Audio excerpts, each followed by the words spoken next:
Matthew 16, 1 through 12. The Pharisees and Sadducees came, and to test Jesus, they asked him to show them a sign from heaven. He answered them, "When it is evening, you say, 'It will be fair weather, for the sky is red.' And in the morning, 'It will be stormy today, for the sky is red and threatening.' You know how to interpret the appearance of the sky, but you cannot interpret the signs of the times. An evil and adulterous generation asks for a sign, but no sign will be given to it except the sign of Jonah."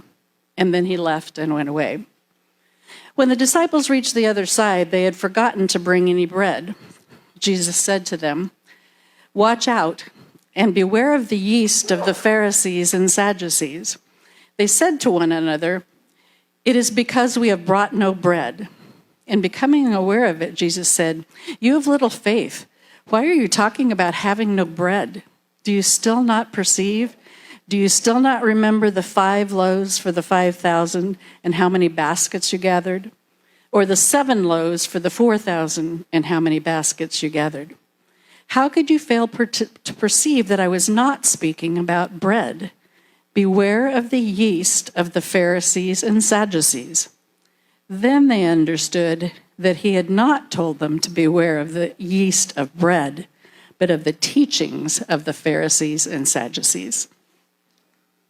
This passage is all about people trying to look for signs from Jesus. And this is something that when Jesus was, around, let me give you a little context here. He had just been in a community where he was healing people. He was curing them of their illness. He was welcoming them into the kingdom of heaven. He was reaching out. He was crossing barriers. And before that, he had welcomed a Canaanite woman, someone from a different community, a completely different social background, a completely different faith. He was actually did the miracle of he looked out and saw thousands of people hungry, and quickly he said a prayer, and suddenly everybody had sandwiches. It was just, and so there's a lot of this stuff that's leading up to this moment, and the Pharisees now see him, the Pharisees and the Sadducees, those were the religious leaders, and they came up to him, and they're always trying to trip him up, and they said, "Hey, I tell you what, big boy." They called him big boy. That's the Greek translation. The original Hebrew is fancy pants, but I'm not going to go there, so... They said, "Why don't you show us a sign? If you're so big in the heaven thing, why don't you show us a sign sign from heaven? Kind of prove to us who you are." And Jesus, imagine that. Imagine you are somebody that has just done this great amount of work. You have just, you've raised millions, you've built bridges, you've built everything, and people look at you and say, what have you done? And you're looking back and you're thinking, "But I just worked so hard on all of this. You're not seeing any of this?" And he gets really frustrated with the religious leaders, and he says, "You guys know the weather. You can look at the weather and you know whether it's time to go out and enjoy the sun, or if it's time to bring that umbrella or whatever. You know by just looking at the sky what it is, but you have no idea what's going on in the sign of the times. In other words, you don't see me. There's no sign that I could give you. I just gave you a bunch of these kind of signs, but you don't see me." And then he gets with his disciples, who he thinks have seen him, and he's walking with them, and he says, "You know what?" He's still stewing. Jesus shared the emotions that we have. There were times when he was happy. There were times when he was joyful. There was times when he was sad. And there's also times when he was just bugged. And he's bugged by this. He's bugged by the fact that the Pharisees and the Sadducees continue to try to trip him up and try to just ridicule him and continue to try to turn people against him. And so he's with his cronies, he's with his disciples. And he's just saying, "You know what? Beware the yeast of the Pharisees and the Sadducees." Now, the yeast back then, this was kind of a lot of scholars think that this was a slang of the times. We actually have slang here, I'm with it. So, but groovy baby, but that's I'm a little bit, I'm about 30 years off, but the yeast part kind of dates back to Passover when they had to leave, and it was unleavened bread, no yeast. It was that kind of bread. It was the thought of take what you need, you're in a hurry, that kind of thing. But a lot of religious scholars actually think that this was kind of a slang where it had turned its way into, the reference to it had turned its way into nonsense, things you don't need. The yeast, the leaven. When someone would say, oh, beware of that guy's leaven, he's full of it. He's got a lot of, just stuff that you don't need.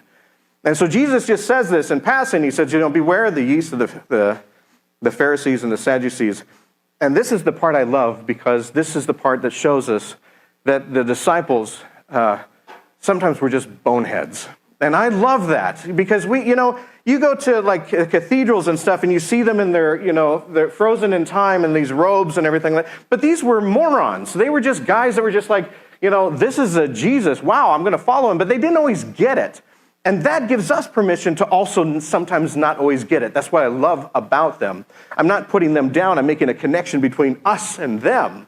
We are just like that, because there are times when we seem like we get it, and then there's times when we just have no clue what Jesus is talking about. And that's what happened. They hear him say, beware of the yeast of the Pharisees and the Sadducees. And they immediately go, oh, we didn't bring sandwiches. We're supposed to bring sandwiches. We didn't bring any bread. Jesus is going to be mad because we didn't bring bread. And that's when Jesus does the very first religious head plant. Just for crying out loud, who am I with here? And he says, don't you guys see what I've been doing? Didn't you see? You were there when thousands of people were fed. Did you see that miracle? Do you see, he's admittedly, he's still venting about the religious leaders, and now he's venting to his disciples that don't understand what he's saying. He said, don't you understand what the signs are? The sign of the times. Do you understand what that is? You're not understanding it when I say, beware of the yeast of the Pharisees and the Sadducees. What I'm talking about is beware of the negativity and the demanding proof and all of this kind of stuff. Beware of the things that are just trying to constantly trip people up and missing that core message. The core message, even when he fed the thousands with the bread and the fish and the tartar sauce. He did have tartar sauce. So he just fed, because you can't have fish without tartar sauce. That's disgusting. So you just have the bread and the sandwiches and all that kind of stuff. The miracle was not the multiplication of that. The miracle in itself was that Jesus was showing great compassion and love for people. That was the sign. That's the true sign. And he's with his disciples that have been with him all the time that he has done miraculous things like walking on water, miraculous things like turning loaves and fish into thousands, miraculous things like healing people. And what he's saying is, do you understand the true sign of this? It's not the little things like I'm doing here. It's the fact that I am reaching out to people. It's the fact that God is here in the flesh saying, I love you. I love you. Isn't that the sign? Don't you see that is the sign? You've walked with me now. You've walked with me for a while now. You have seen me reach beyond class. You've seen me reach beyond religion. You've seen me reach beyond barriers, cultures, to show that God is about love. Today, we still seek those signs. But unfortunately, today, we sometimes seek the signs more like the Pharisees and the Sadducees than we do the disciples. We want like an obvious thing to happen. It's like those televangelist shows. I watched one of those once where a guy dressed in like this robe thing is just walking around, and people are coming up to him, obviously in pain and stuff, and he's just smacking the crap out of them in the head and just walking on. And he's saying that they're healed. He's not even apologizing for hitting them in the face. Some people seek that as the sign. Some people just want to Google something and have that proof right there. But Jesus, 2,000 years ago, was trying to send us a message that he is still sending today, and that is that sign that you are seeking is always this. Sometimes it's beyond that. Sometimes we have to seek that, even in times of trouble, even in times when we are challenged, even in times when our very lives are threatened. You know, since we started this church, we started out meeting in person, but we always had an online presence, pretty much since day one. And since then, we have had an online community. And especially since COVID, we've had a lot of people that have started watching us online. And one of those families that was here in person since we started, really, that has joined us online is the Ganses. Jen and Patrick Gans, Lorenzo and Luca are a family that have always been with us. We might not see them here in person now, but they're online. And Jen has recently, their family has recently faced some challenges. And she blessed me by sharing her story with me. And I was so touched by it that I asked if we could share it here today. Because what we're talking about is finding those signs. The signs of Christ in your life. The signs of Christ's presence, even when something doesn't seem like it's that slap on the head miracle thing. Because of COVID and all of the restrictions and certain health restrictions, we videotaped my conversation with her. So I'm going to ask that we spend about 13 minutes just listening to Jen's story, and we'll play it. So my name is Jen Gans, and I've been with Neighbors probably, maybe 4 years. I know we came to an Easter service for the first time when Lorenzo was little. And I'm married to my husband, Patrick, and we have 2 boys. Lorenzo is 8 and Luca is 3. So on earlier this summer, actually on Luca's 3rd birthday, I found out that I have breast cancer, which is definitely not the thing that you're thinking you're going to hear when you're a busy mom, you're potty training, you have a family, and you're supposed to be parenting with your husband. And so we got that news, which was a bit of a shock, not something that we expected to hear. And so, immediately I think your mind can start to go to some really dark places when you have so much life ahead of you that you think you have ahead of you. And so the important thing for me was just to not let my mind stay in those dark places. Somehow I was blessed with not being angry through all of this. And I don't know how that happened.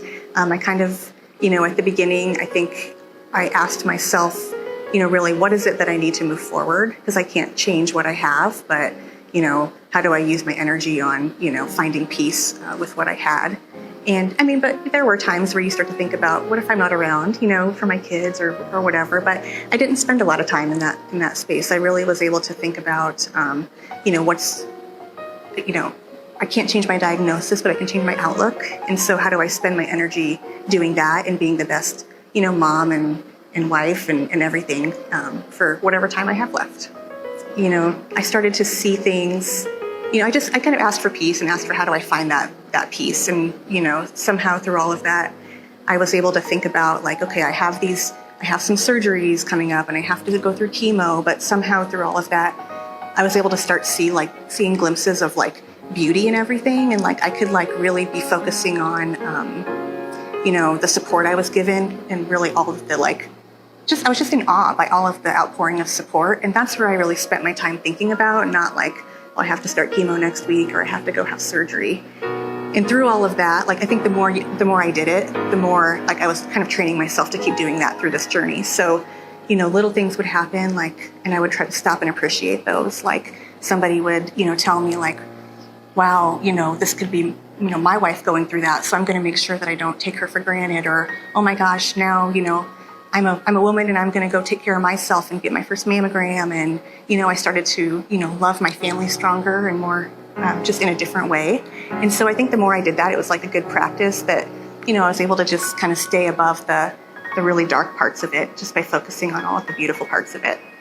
from the beginning, I've just thought like it's easier for me to not feel like I'm hiding something and just to feel open and really vulnerable. Like I got this thing going on and that's why this might happen, or I might need help here or there. And then the more I did that, the more people would come out, and I saw, people showing me, love and care that I never thought that had that level of care for me. And so like, what a beautiful thing that now I have all of this bigger support system than I knew I ever had.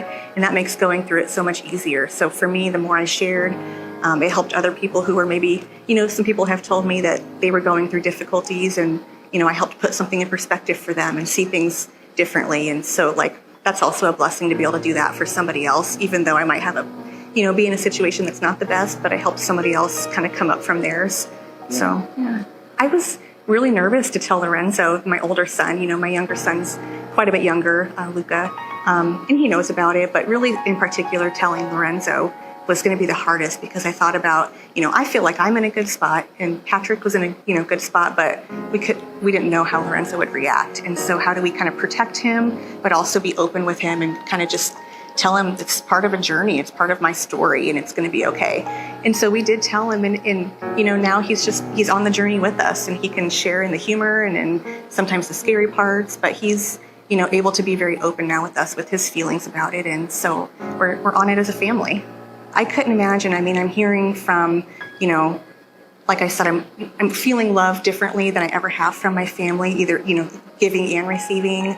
I'm hearing from family members with, little text messages every day or words of encouragement. And, I can't imagine doing something like this alone. And I've said that many times too, like, oh gosh, for people who don't have that support system, this must just feel really heavy, or people who don't have different means, like this must feel really heavy. So that's been just, I've been kind of thinking like, through all of this, if I can just focus on, this is the biggest sign I've ever got, is to like, think about the joy, and like, there's going to be joy in all of these parts of this journey. It's just a matter of if that's what I'm looking for. So if I'm looking for those things, it just helps me feel like there's all these silver linings out there, and it just keeps me going through this long time period that I have here. I would say to just try to take time and reflect and think about what will bring you peace. Like, what is it that you need the most to get through this? Is that, I don't know, it could be all kinds of things. And somehow through that, I don't know how, somehow I just was able to just pick up on this whole idea of like, yeah, you can, don't be naive to like the negatives, but like just do count the blessings and do think about every time there's just a little glimpse of something positive out of it. I think that you just have to reflect on it and think about it, journal about it, whatever it is to help remind you, that it's not all the worries. And like, life is as beautiful as you make it, right? So if you have whatever you have in your hands, a short amount of time, a long amount of time, whatever it is, like, I didn't want to spend my time, with this like wasted energy of thinking, kind of dwelling about, what could have been. Because I feel like I can think for a long time about, this should have never happened to me, or what if this, what if that. But I felt like, why am I wasting my energy on that? I still have these beautiful kids to love, and I have all of this stuff to do. So that's where I'm going to focus my energy on. And so I think if you kind of practice that and practice just thinking about the little good things that are in each day, I think that might help train you to get to a little spot, because it's not easy to do. So treatment for me, I got my diagnosis, and then I had about 1 million different scans and tests and biopsies and all kinds of things. And then must have been about a month and a half after my diagnosis, then I had my first surgery. So I had a double mastectomy. I was in the hospital for a night and healed well from that. I did have to go have a follow-up surgery. And again, healing fine from that. And then just a few weeks ago, I started chemotherapy. So I'm, kind of on that kind of long journey that takes several months of time to kind of get through that. But, I've been kind of, for me, if I have a plan, if I know like I'm going to have surgery, I'm going to have chemotherapy, I'm going to have radiation, and I kind of know a general plan, then I can kind of just focus on what's the next right thing I have to do. So at the beginning, my next right thing was make that doctor's appointment when I felt a lump, or go get that biopsy, or, then go do my surgery, go start chemo. So I just kind of break it down and focus on what's the next thing I have to do, and it makes it feel a little bit more manageable, even though I'll be dealing with it for, many more months to come. we kind of suspected it. We were waiting for test results, and we kind of thought like, okay, you feel a tumor like that, or you feel a lump, that has to be what it is, right? So we were kind of starting to prepare ourselves. And I know some of the first things we talked about was like, laying in bed one night, like, wow, that like puts your life in perspective really quick, right? So even the little mundane things, or the difficult things that from raising kids, any of those challenges, they seem to be like not so big, or we put stuff in a different light. But then we were actually out celebrating Luca's 3rd birthday when I got the call with confirmation that it was cancer. And I don't know, I just kind of somehow at that moment felt like, okay, that's what I got, let's rock and roll. Like, what do we got to do next to move along? Because I want to keep celebrating my son's birthday and, many birthdays to come. So I just it was almost like this motivation of, okay, yeah, I know what I have to do. Like, let's get through it. I mean, I would say that during this, I probably got, like many people do when you get to a really troubling time in life, I got to this point of like, oh my gosh, like I have to pray about this, and even though, it's not something that I would do often, but then I remember there was a day I was at the hospital getting some scans, and it was a little bit of a scarier situation because they had question about if my cancer had spread. So I was going in for some more in-depth scans, and they're at the hospital, they have this like prayer and meditation room, and I remember sitting in there. And I just remember it being, very quiet, but like super light outside, and just kind of the serene feeling of like calmness. And I just remember like my prayer was almost like just very vulnerable, like opening up to like, wow, like I've now through this kind of a reflection of, I've seen all of this stuff happen the last few, weeks, and I've felt these different feelings, and just kind of, it was more a little bit of gratitude for, what I have felt in terms of support and things like that. It was, prayers for wisdom for my doctors, and, hope for healing. But really just, I do remember expressing gratitude specifically for being able to see my family in a new light and like love in a different way. Because I think that, I don't know, it was just something different that I was able to see that I hadn't seen before. And now when I think back about that, no matter what happens, like, now I have this gift forever, right? Like this gift happened in that moment where, yes, my scans came back great, that was good. But like the gift that I have is really like, now I'm going to love my family even differently than I've loved them before. And so I would have never had that. So for the rest of my life, now I have that from this experience. So I always reflect on that when I think about, when you asked about, my relationship with Christ and what's the biggest gift or sign. And like that was that moment for me. I remember not asking for a sign or anything in particular. But I just remember, I think if you just be really honest and vulnerable, like then I don't know, it was more of, maybe this was the sign. I don't know. I was just filled with hope and like a little bit of calmness. And I think that I felt trust, and I felt, I don't know, I felt hopeful. And so I think that maybe that was my sign. It wasn't any, specific thing or some, I don't know, very blatant, but I just remember I don't think there's a sign I can ask for. I just want to ask for like somebody to help me move forward. Do you feel like Christ is in this journey with you? Yeah, I do. And and I'm not one that has often talked about that or thought about that, but truly having the opportunity to reflect and think about, how I was blessed with this mindset, blessed with the healing so far. I do, because I think, how did I get blessed with this, this ability to kind of seek the positive in the situation? And I think that it's a really special thing, and I do think so. It just opens up your mind to something like deeper that you didn't even know that you could do. Like I never thought before this that I could be so strong. I never, thought before this that I would see life in the lens that I see it now. And like I said, now I have that gift forever. And so I do think if you let yourself be open to that type of reflection, you can see something bigger than you ever, thought would come out of it. Things have been going really good on my journey. And I kind of, like I was telling you earlier, chemotherapy is going really well for me, even though I wasn't sure what to expect. But I'm not going to forget that, and I'm going to think about, wow, I'm able to do this. My body is very strong, and so I'm going to be grateful for that. And I'm going to just kind of fill my mind with wow, all these great things that I'm doing, and not forget, and not, continue to thank God for that, and continue to just have that positive mindset. And I think when things aren't going well either, you have to allow yourself to still feel that. So I talk a lot about, kind of the positive side, but I think it's okay to still allow yourself to feel how you feel. And then just, I don't know, I think journaling, I keep a little journal that I just put little quotes in that kind of has helped me, or just kind of for mindset. Sometimes I like to start my day with like some type of positive mindset quote, and just little things like that I think can kind of keep your mind, let it feel all the feels, but then just try to, move onward.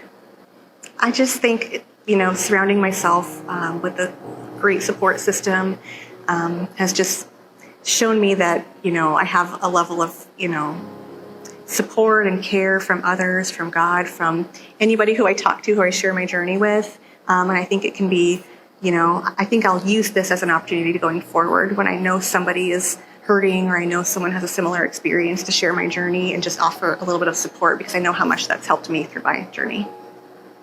I'm grateful for kind of this new lens on life that I'm able to see.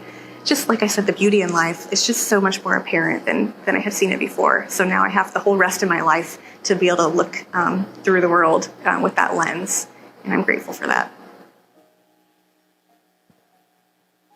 Thank you, Jen. I know that you're watching, for sharing that. It's something that when someone goes through very challenging things in our life, when we make ourselves vulnerable, when we allow ourselves to feel and to share those feelings, we surround ourselves with people that show us the signs. Those signs sometimes are not the miracles that the cliche in our world. It's not the wealth. It's not the big explosion of something. Sometimes that sign can come in tragedy. If you really want to know the signs of Christ, love your neighbor. You'll see Christ in that. That's one of the best signs, is when we love each other. Jen is going through some challenges. Her entire family is going through some challenges, but she is surrounded by a community of love, and in that love, she sees Christ. You want to know the signs? We're the signs. Share it. Would you pray with me? Gracious and loving God, help us to remember that your message is one of love. And for us to see it, sometimes we just have to be open and share it with everybody. In Jesus' name, Lord, we pray. Amen.